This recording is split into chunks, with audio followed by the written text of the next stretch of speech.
Hello students, हम लोग why do we fall ill chapter पढ़ रहे थे और इस चैप्टर में हमने बहुत सारी बातें जान ली हैं और बहुत सारी बातें जानने के बाद में आज की क्लास में हम जो डिस्कशन करने जा रहे हैं वो हम करने जा रहे हैं पॉइंट ऑफ एंट्री का, कि आखिर जो भी डिसीज आपकी बॉडी में एंटर कर रही है वो कहाँ से एंटर कर रही है, किस पर्टिकुलर ओपनिंग से आपकी बॉडी में एंटर कर रही है। तो if we are going to discuss about the point of entry, तो ये आपको थोड़ा थोड़ा आइडिया दे देता है। पॉइंट ऑफ एंट्री किस चीज का आइडिया दे देता है ये हमको? पॉइंट ऑफ एंट्री ये हमको इस बात का आइडिया दे देता है कि आखिर जो ऑर्गन है वो कौन सा इफेक्टेड रहा होगा, है ना। जैसे कि अगर हम इमेजिन करें कि कोई सा भी माइक्रो ऑर्गेनिज्म, या आप माइक्रो ऑर्गेनिज्म क्यों बोलते हैं, आप पैथोजेंस बोले, is it okay? Pathogen word is more suitable.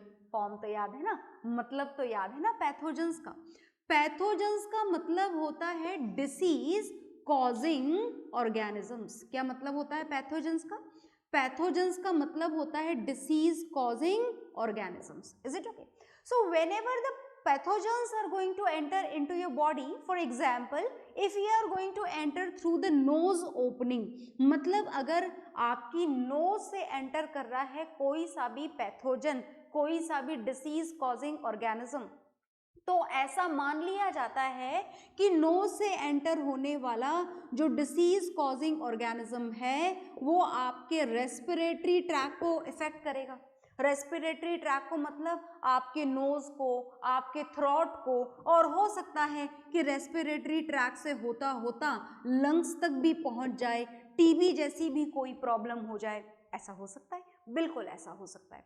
अगर कोई सा भी पैथोजन आपकी बॉडी में माउथ से एंटर कर रहा है तो ऐसा माना जा सकता है कि माउथ से एंटर करने वाला जो भी डिसीज कॉजिंग ऑर्गेनिज्म है it may effect your alimentary canal. हो सकता है ये एलिमेंट्री कैनाल को इफेक्ट करे, हो सकता है ये लिवर को इफेक्ट करे, मतलब हो सकता है कि whatever the problems will be there if the organism is going to enter through your mouth, then it may effect your digestive system. ये किसको इफेक्ट कर सकता है? ये आपके डाइजेस्टिव सिस्टम को इफेक्ट करता है। मतलब जो पॉइंट ऑफ एंट्री होता है पैथोजेंस का आपकी बॉडी के अंदर, that may decide, not always, that may decide that from which disease you are going to suffer, या फिर आप ये बोलें कि which organ is going to be affected by the point of entry, by the entry of that particular pathogen। सही बात है क्या? नहीं, ये बात 100% सही नहीं है। ऑलमोस्ट ऐसा होता है कि एंट्री अगर नोज से हो तो रेस्पिरेटरी ट्रैक में जाकर के बीमारी होती है, एंट्री अगर माउथ से हो तो डाइजेस्टिव ट्रैक, हमारा स्टमक, हमारा लिवर, ये चीज़ें अफेक्टेड रहती हैं। पर ऐसा हमेशा हो ऐसा ज़रूरी नहीं है। अच्छा, ऐसा हम किस बात से प्रूव करें कि ऐसा नहीं भी होता है? तो ऐसा नहीं होने के लिए मैं लिखे रहने देती हूँ यहाँ पर, आप इसे नोट डाउन कर लीजिएगा। हम ऐसा एग्जाम्पल लिखते हैं जो इन बातों के अगेंस्ट में है।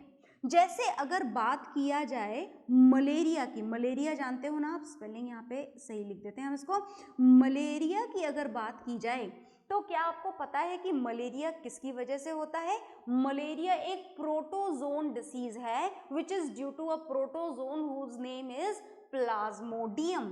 किसकी वजह से होता है? मलेरिया का जो पैथोजन है वो, मलेरिया का पैथोजन कौन सा है? मलेरिया का पैथोजन है प्लाज्मोडियम। अब ये जो प्लाज्मोडियम है, ये प्लाज्मोडियम तो आपकी बॉडी के अंदर मॉस्किटो बाइट से पहुंचता है ना, मॉस्किटो बाइट से, बिल्कुल मॉस्किटो बाइट से पहुंचता है। मतलब मॉस्किटो बाइट से ये प्रोटोजोन आपकी बॉडी के कौन से पार्ट में एंटर होता है? ब्लड में। पर बात अगर मलेरिया डिसीज की जाए तो जो ऑर्गन आपका मलेरिया डिसीज के बाद में इफेक्टेड होता है that is not at all your blood, that is your liver. कौन सा ऑर्गन अफेक्टेड रहता है? ऑर्गन अफेक्टेड होता है लिवर। मतलब दोनों ही केसेस पॉसिबल हैं। Point of entry of pathogen से हम ये अंदाजा लगा सकते हैं कि yes it has entered through the nose, so it may affect the lungs, the respiratory tract and all. Is it okay? If it is going to enter through the mouth, so we can assume, we can approximate that the liver or stomach and any part of our digestive tract may get affected, but its reverse can also happen. इसका उल्टा भी हो सकता है. ऐसा भी हो सकता है कि जो ऑर्गेनिज्म है एंटर कहीं और से कर रहा हो और इफेक्ट किसी दूसरे ऑर्गेन को करे. तो ये तो पॉइंट ऑफ एंट्री हो गई. अब इस पॉइंट ऑफ एंट्री से आखिर जब आपकी बॉडी में कोई सी भी डिसीज हो, कोई सी भी बीमारी, आपको नॉर्मल वायरल फ्लू हो या फिर कॉमन कोल्ड एंड कफ हो या फिर मलेरिया हो या फिर डेंगू हो, इज इट ओके? तो इन सारी डिसीज, कोई सी भी डिसीज जब आपकी बॉडी में होती है तो आपकी बॉडी में डिस्कम्फर्ट होता है. डिसीज का मतलब ही क्या होता है? डिसीज वर्ड का मतलब ही डिस्कम्फर्ट होता है. मतलब डिसीज है तो डिस्कम्फर्ट होगा. तो और डिस्कम्फर्ट है तो वो डिस्कम्फर्ट आपको कैसे पता लगता है कि भाई ये वाला ऑर्गेन है जो डिस्कम्फर्ट है यहाँ पर? तो चलिए हम उस डिस्कम्फर्ट की बात करेंगे, पर उससे पहले whatever is there on the board you just note it down and do it fast. Okay? हाँ जी, तो आपने नोट डाउन कर लिया होगा. तो ये तो पॉइंट ऑफ एंट्री हमने जाना, और अब हम क्या जानने जा रहे हैं? अब हम जानने जा रहे हैं symptoms. Symptoms of any disease, symptoms of any discomfort by which we are able to know that yes we are suffered with a disease. Is it okay? तो चलिए हम जानते हैं, हम क्या जानने जा रहे हैं? हम symptoms जानने जा रहे हैं. तो बहुत ध्यान से सुनेंगे आप लोग. हम कौन से symptoms जानेंगे यहाँ पर?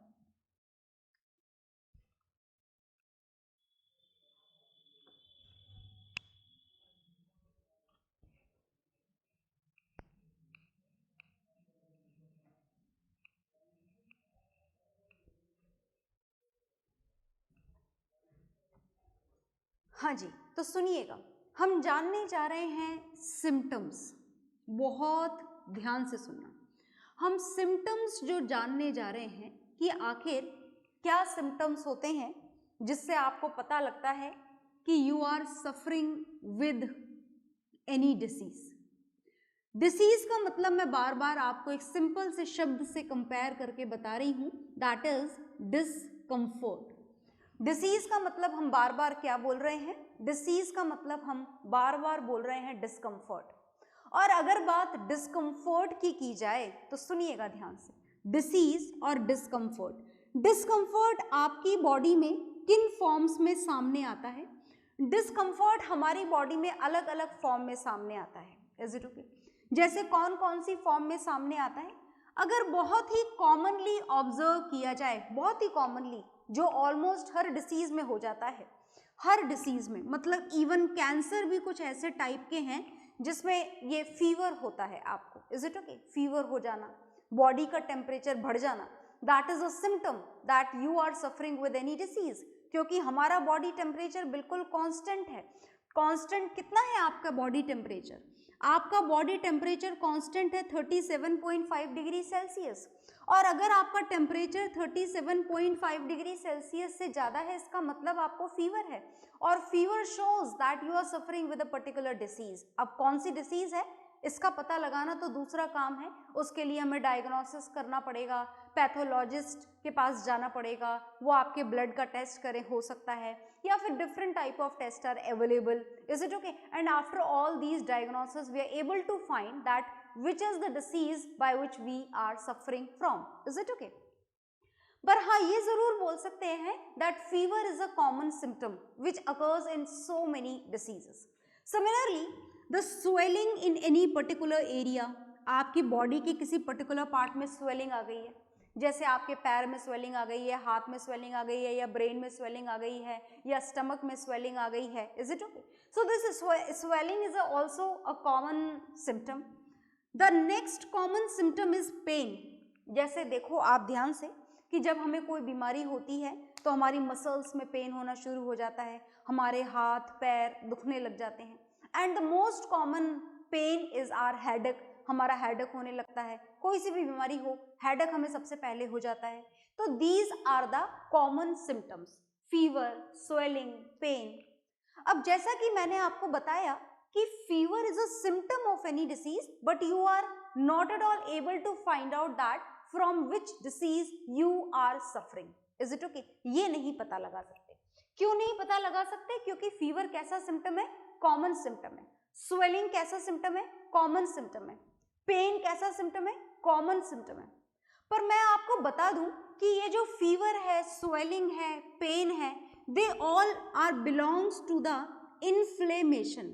ये एक इन्फ्लेमेशन का, जो आपकी बॉडी में किसी भी टाइप की डिसीज होने पर एक इन्फ्लेमेशन होता है और उस इन्फ्लेमेशन का रिजल्ट होता है फीवर, उसी इन्फ्लेमेशन का रिजल्ट होता है स्वेलिंग और उसी इन्फ्लेमेशन का रिजल्ट होता है pen. And this inflammation, for this inflammation, your body's immune system is responsible. कौन सा सिस्टम रिस्पॉन्सिबल है? Immune system. जैसे मान लीजिए, है ना, एग्जाम्पल, फॉर एग्जाम्पल आपको कोई इन्फेक्शन हुआ है, it may be viral infection, it may be any type of disease. तो आपकी बॉडी में किसी भी बीमारी के लिए कोई ना कोई पैथोजन रिस्पॉन्सिबल है। It may be bacteria, it may be virus, it may be protozoan and many more। हम बहुत सारे कारण पढ़ चुके हैं बीमारी के। तो कोई सा भी पैथोजन जब आपकी बॉडी में एंटर होता है तो आपकी बॉडी को पता है, आपकी बॉडी के इम्यून सिस्टम को पता है कि ये जो ऑर्गेनिज्म है ये आपकी बॉडी के लिए अच्छे नहीं है। तो आपकी बॉडी क्या करना शुरू कर देती है? इनको फाइट करना शुरू कर देती है, इनके साथ में लड़ना शुरू कर देती है, इनको मारना शुरू कर देती है, इनके बायोकेमिकल पाथवे को जो आपकी बॉडी में कंप्लीट हो रहा होता है उसे स्टॉप करना शुरू कर देती है। मतलब हमारे बॉडी में एक लड़ाई शुरू हो जाती है which is in between the bacteria and our natural antibiotics which are present in our body. Is it okay? और इस लड़ाई का रिजल्ट होता है हमारी बॉडी का टेम्परेचर बढ़ जाना, या जिस पर्टिकुलर बॉडी के पार्ट में बैक्टीरिया या वायरस एंटर हुआ है उस पर्टिकुलर पार्ट में स्वेलिंग आ जाना, या फिर उस पर्टिकुलर पार्ट में पेन होना शुरू हो जाना। मतलब ऐसा मेडिकल साइंस मानती है, इज इट ओके, कि जितना ज़्यादा तेज आपको फीवर आता है उतना ज़्यादा आपका बॉडी का इम्यून सिस्टम क्या है? स्ट्रॉन्ग है। Is it okay? तो स्ट्रॉन्ग इम्यून सिस्टम के साथ में उतनी ज़्यादा फाइटिंग होती है और उतना ही ज़्यादा आपके बॉडी का टेम्परेचर क्या हो जाता है? बढ़ जाता है। और जितनी तेज आपको फीवर आता है उतनी ही तेज आपकी बॉडी में एंटर होने वाले बैक्टीरियाज, वायरसेस या जो भी पैथोजन है वो मर जाया करते हैं और आप बहुत ही जल्द ठीक हो जाया करते हो। Is it okay? So swelling, fever and pain, they all are the result of inflammation, which is a good sign of your immune system that your immune system is better. Is it okay? आ गई बात समझ में? तो आप इसको note down कर लीजिए।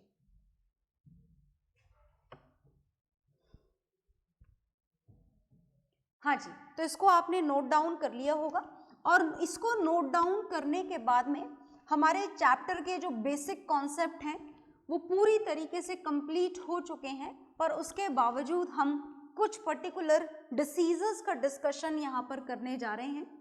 कुछ इम्पॉर्टेंट डिसीजेस हैं जो बहुत कॉमनली होती हैं, सिर्फ इंडियंस को ही नहीं, पूरे वर्ल्ड के हर एक इलाके में जो डिसीजेस कॉमनली स्प्रेड होती हैं, हम उनके बारे में यहाँ पर जानने जा रहे हैं। तो चलिए जानते हैं। तो first we are going to start with a very common disease, and this very common disease is malaria। हम किसके बारे में पढ़ने जा रहे हैं? हम पढ़ने जा रहे हैं मलेरिया के बारे में। मलेरिया आपको सुनने में शायद बहुत ही सिंपल और कॉमन डिसीज लगती होगी, पर ये इतनी सिंपल और कॉमन डिसीज नहीं है। Is it okay? Millions of people हर साल इस मलेरिया डिसीज के कारण मर जाते हैं, डेड हो जाते हैं। मतलब it is a deadly disease for many people. बहुत सारे लोगों के लिए ये जो मलेरिया है ये एक डेडली डिसीज होती है। Is it okay? तो अगर हम बात इस मलेरिया डिसीज की करें तो we will start with its causes. हम मलेरिया की शुरुआत इसके कॉज से करते हैं। मुझे लगता है आपको इसका कॉज तो पता होगा। कॉज क्या होता है? इसका कॉज होता है एक प्रोटोजोन, और जो प्रोटोजोन इसके लिए रिस्पॉन्सिबल है उसका नाम मैंने अभी थोड़ी देर पहले भी आपके सामने लिखा था। This is Plasmodium. प्लाज्मोडियम जो लार्वा होता है ये प्रोड्यूस होता है पानी के अंदर। कहाँ पर प्रोड्यूस होता है? वाटर में। और वाटर से ह्यूमन बीइंग्स तक पहुंचाने का काम इसको करते हैं फीमेल एनोफिलीज मॉस्किटो। मैंने आपको पहले भी बताया था कि फीमेल एनोफिलीज मॉस्किटो ही क्यों इसको कैरी करते हैं। इसको इसलिए कैरी करते हैं क्योंकि फीमेल एनोफिलीज मॉस्किटो को वहां पर जाकर बैठते हैं पानी में, उसमें ये चिपक जाया करते हैं प्लाज्मोडियम प्रोटोजोन, और इनको ज़्यादा नरिशमेंट की ज़रूरत होती है। And for their nourishment, for the nourishment of female anopheles mosquito, they bite the human ones for their blood, to suck their blood. Is it okay? And in this way they transmit this plasmodium into the healthy humans. Is it okay? और इस कारण से आपको क्या हो जाता है? Malaria हो जाता है। अब बात अगर मलेरिया के कॉजेस को खत्म करके हम इसके सिम्टम्स को जानना चाहें तो आप मलेरिया के सिम्टम्स को 3 स्टेजेस में डिवाइड कर सकते हो। The first stage of malaria is it's cold stage. और जब बात मलेरिया की, स्टेट नहीं है ये, स्टेज है, कोल्ड स्टेज ऑफ मलेरिया। तो when we want to know about its cold stage, then what happened in this cold stage. क्या होता है इस कोल्ड स्टेज के अंदर? कोल्ड स्टेज के अंदर जो भी सफरर है जिसको मलेरिया डिसीज हुई है उसे बहुत ठंड लगती है। ठंड लगने के साथ साथ ठंड थोड़ी बहुत नहीं लगती है, बहुत ज़्यादा लगती है, शिवरिंग होने लगती है पूरी बॉडी के अंदर। जो सेकेंड स्टेज है वो होती है hot stage of this particular disease, और इस हॉट स्टेज में बॉडी का टेम्परेचर बहुत ज़्यादा बढ़ जाया करता है, मतलब हाई फीवर होता है। हाई फीवर के साथ साथ जो रेस्पिरेशन रेट है, जो आपके सांस लेने की जो ब्रीदिंग रेट है, respiration rate, that also becomes high, वो भी क्या हो जाती है? हाई हो जाया करती है। जो थर्ड स्टेज है इसके सिम्टम्स में, दैट इज स्वेटिंग स्टेज। कौन सी स्टेज होती है? Sweating stage. And in this sweating stage जो पर्सन होता है उसको लॉट ऑफ स्वेट, बहुत सारी स्वेटिंग होती है, और बहुत सारी स्वेटिंग के साथ में जो बॉडी का हाई टेम्परेचर था, that high temperature changes into low temperature. High temperature किस में बदल जाया करता है? लो टेम्परेचर में बदल जाया करता है। Is it okay? तो हमने सिम्टम्स तो जान लिए, और सिम्टम्स जानने के बाद में जो मेन, जैसा कि आपको बार बार इस चैप्टर में बताया जा रहा है, that prevention is better than cure. किसी भी डिसीज से बचना उसका इलाज करने से ज़्यादा बेहतर होता है। तो आप मलेरिया से कैसे बचें? सिर्फ एक ही तरीका है मलेरिया से बचने का, और वो है मच्छर से बचना, मॉस्किटो से बचना। तो अब मॉस्किटो से कैसे बचा जाए? Is it okay? तो फर्स्ट थिंग इज दैट कि जितने भी मॉस्किटो ब्रीडिंग प्लेसेस हैं, is it okay, mosquito breeding places is usually the stagnant water. Is it okay? तो मॉस्किटो ब्रीडिंग जो प्लेसेस हैं, जो वाटर है, वहां पर आप क्या डिप कर सकते हैं? Kerosene oil. कैरोसिन ऑयल क्या करता है? पानी के ऊपर एक लेयर बना लेता है, और पानी में रहने वाले जितने भी लार्वा हैं या ऑर्गेनिज्म हैं उनको ऑक्सीजन की सप्लाई बंद कर देता है, अपने आप ही वो वहां पर डेड हो जाते हैं। दूसरी बात कि आप कहाँ कहाँ मॉस्किटो ब्रीडिंग प्लेसेस को ढूंढोगे, तो एक और अच्छा काम कर सकते हो कि use the mosquito net while sleeping. Is it okay? जैसे देखो, दिन में भागते दौड़ते मच्छर हमको बहुत ज़्यादा नहीं काटते, मच्छरों के काटने का कार्यक्रम शुरू होता है when we sleep usually at night. Is it okay? तो मॉस्किटो नेट का आप इस्तेमाल करें। मॉस्किटो से बचना है बस, जैसे भी बचा जा सके। जितने भी मॉस्किटो ब्रीडिंग प्लेसेस हैं जहाँ पर भी पानी आपको दिख रहा है कि ये भरा हुआ है और यहाँ पर प्लाज्मोडियम के लार्वा प्रोड्यूस किए जा सकते हैं या किए जा रहे होंगे, वहाँ पर कुछ ऐसी फिशेस होती हैं जिन फिशेस का फूड होता है ये लार्वा, लार्वा ऑफ प्लाज्मोडियम और larva of any type of breed. Is it okay? तो ऐसी फिशेस को भी आप पानी के अंदर छोड़ सकते हैं जहां पर क्या हो, ये लार्वा प्रोड्यूस होने के चांसेस हो, वहां पर आप वैसी फिशेस को पाल सकते हो ताकि इनके डेवलप होने से पहले, इनके प्रॉपर डेवलप होने से पहले ही ये इनको खा करके खत्म कर दें। आ गई बात समझ में? और इस तरीके से भी आप मॉस्किटो ब्रीडिंग प्लेसेस से बच सकते हो, मॉस्किटोज से बच सकते हो। Is it okay? इसके अलावा आप अपने घर में यूज कर सकते हो। क्या यूज कर सकते हो? आप करते होंगे मेरे हिसाब से, अलग अलग टाइप के मॉस्किटो रेपेलेंट जिसे बोला जाता है, good night, all out, is it okay, या फिर वो क्रीम जो आती है ओडोमास।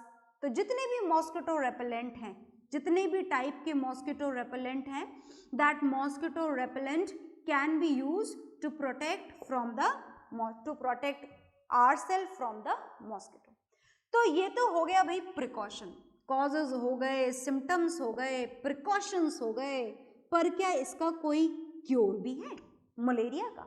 देखो मैंने बताया कि मलेरिया से ढेर सारे लोग हर साल मरते हैं हमारे वर्ल्ड में, पर मरने वालों के कंपैरेटिवली बचने वालों का प्रपोर्शन बहुत ज़्यादा है। Is it okay? 200 टाइम्स ज़्यादा है जो बच जाते हैं मलेरिया होने के बाद में। तो कैसे बचते हैं ये मलेरिया होने के बाद में? उसके लिए जो मेडिसिन्स यूज की जाती है, this is quinine. This is the only medicines which protect us, which cure this particular disease, which is malaria. So every information is there in front of you about the malaria. You note it down in your registers, okay?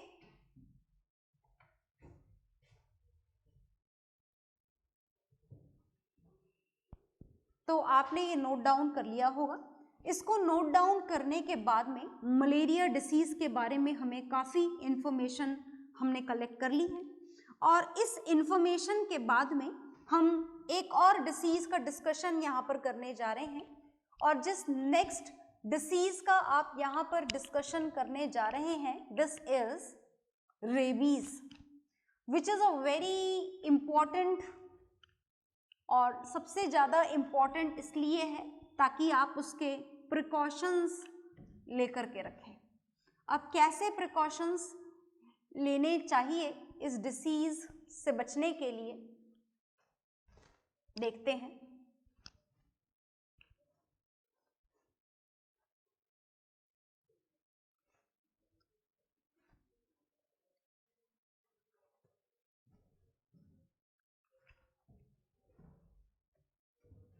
तो हम जो next disease पढ़ने जा रहे हैं, this next disease is rabies.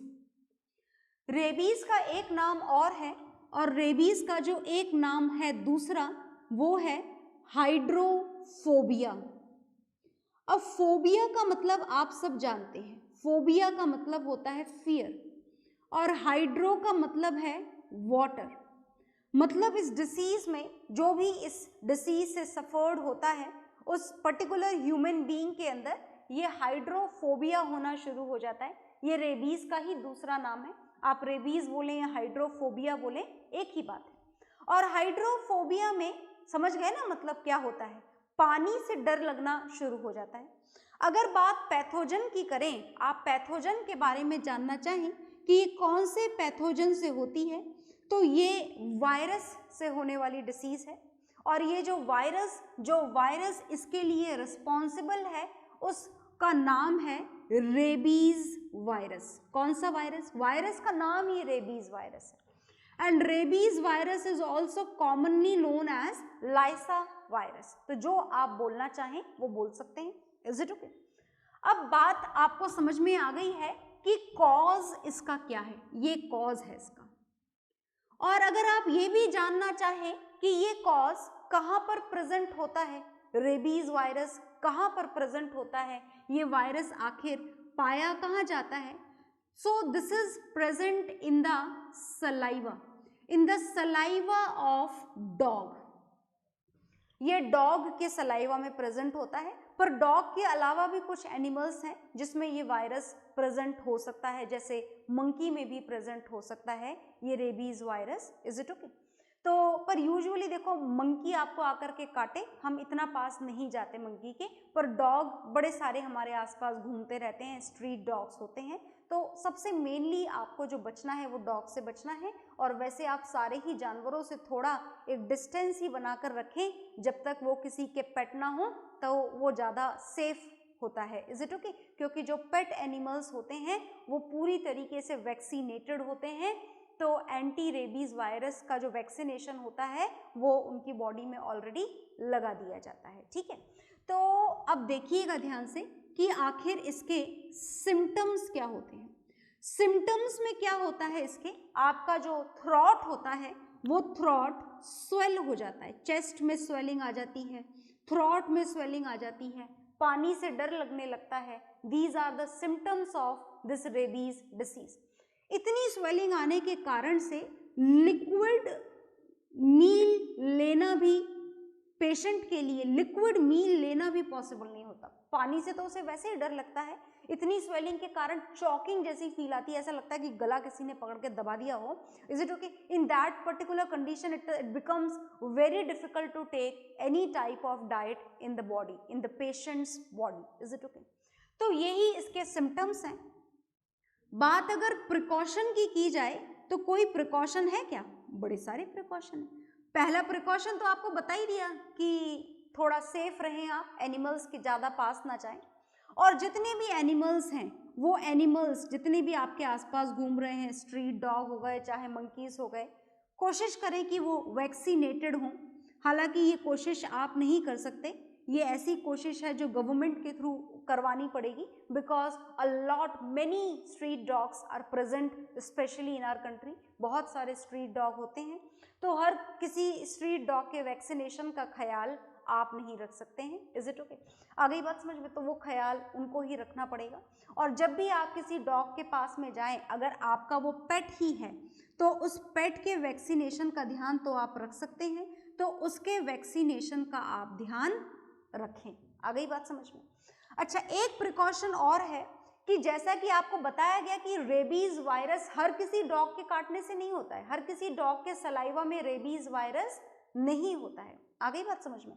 तो अगर किसी डॉग के अंदर रेबीज वायरस है तो they are usually mad dogs, और इन मैड डॉग्स की एक फाइनल एक नेचर होता है इनका कि व्हेनेवर दे बाइट समवन, जब ये किसी को बाइट करते हैं तो बाइट करने के बाद में दे गोज इनटू अ आइसोलेशन, ये एक आइसोलेशन में चले जाते हैं। तो एडवाइजेबल तो यही है कि इन डॉग को, ऐसे डॉग को जो मैड हों, बाइट करने के बाद आइसोलेशन में चले जाएं, उनको किल कर देना चाहिए, क्योंकि वो ये बीमारी अपने से बहुत सारे डॉग्स को भी ट्रांसफर कर देते हैं। डॉग टू डॉग भी ट्रांसफर हो जाता है ये। Is it okay?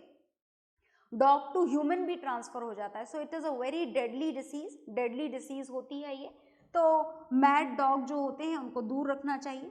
मानो कि आपको किसी भी डॉग ने काट लिया, आपको नहीं पता कि मैड है या नॉर्मल है, रेबीज वायरस है या नहीं है, then you should wash that particular portion with the carbolic soaps, या फिर नॉर्मली जो आप घर पे एंटीसेप्टिक यूज करते हैं, it may be Dettol, it may be Savlon, it should be washed with all these antiseptic. So all the bacteria and viruses may be killed immediately from that particular part. और सबसे important बात जो है rabies virus की, सबसे ज़्यादा खास बात, कि अगर किसी डॉग ने आपको काट भी लिया, इज इट ओके, उसको रेबीज है भी सही, आप में रेबीज उसने ट्रांसफर भी कर दिया, तो भी ये जो रेबीज डिसीज के सिम्टम्स हैं ये आपकी बॉडी में रेबीज होते ही नहीं दिखते। ये रेबीज होने के 1 से 3 महीने के बाद में आपके अंदर वो सिम्टम्स दिखाई देना शुरू होते हैं। मतलब बात ये हुई कि इस पर्टिकुलर वायरस का जो इंक्यूबेशन पीरियड है वो कैसा है, बहुत ज़्यादा। और यही सबसे अच्छी बात है ह्यूमन वंस के लिए कि इस वायरस का इंक्यूबेशन पीरियड, कौन सा पीरियड, इंक्यूबेशन जो पीरियड है वो कैसा होता है, इंक्यूबेशन पीरियड बहुत लंबा होता है। और इंक्यूबेशन पीरियड लॉन्ग होने के कारण जब ह्यूमन बीइंग्स को ये हो जाता है, क्या हो जाता है, इनको रेबीज हो जाता है, तो इसका क्योर भी है। क्योर क्या है? क्योर है anti rabies virus. Anti rabies virus का वैक्सीनेशन आपको लगवाना होता है। पहले के ज़माने में 14 इंजेक्शन लगते थे, आपको पता भी होगा, कई बार आपको कमेंटली बोल दिया जाता है अरे दूर रहो काट लेगा, तो 14 इंजेक्शंस लगवाने पड़ेंगे। पर आजकल बात समझ गई है, 14 इंजेक्शंस तक नहीं पहुंचती बात। अब जो आपको इंजेक्शंस लगाए जाते हैं they are only 5 in number. And this anti-rabies virus vaccinations were developed by Louis Pasteur. किसने डेवलप किया था ये सिस्टम लुईस पाश्चर ने डेवलप किया था, एंटी रेबीज वायरस वैक्सीनेशन बनाने वाला। तो अगर किसी भी डॉग ने काट लिया है, तो ऐसा यूजुअली हम करते ही हैं, हालांकि हर डॉग के काटने से तो रेबीज वायरस नहीं होता, पर फिर भी ये एडवाइजेबल है कि अगर कोई डॉग आपको बाइट कर ले तो हमें ये जो इंजेक्शंस हैं 5 ये लगवा लेने चाहिए। Is it okay? तो आपके सामने रेबीज वायरस की फुल इंफॉर्मेशन है, आप इसे नोट डाउन कर लीजिए। ओके,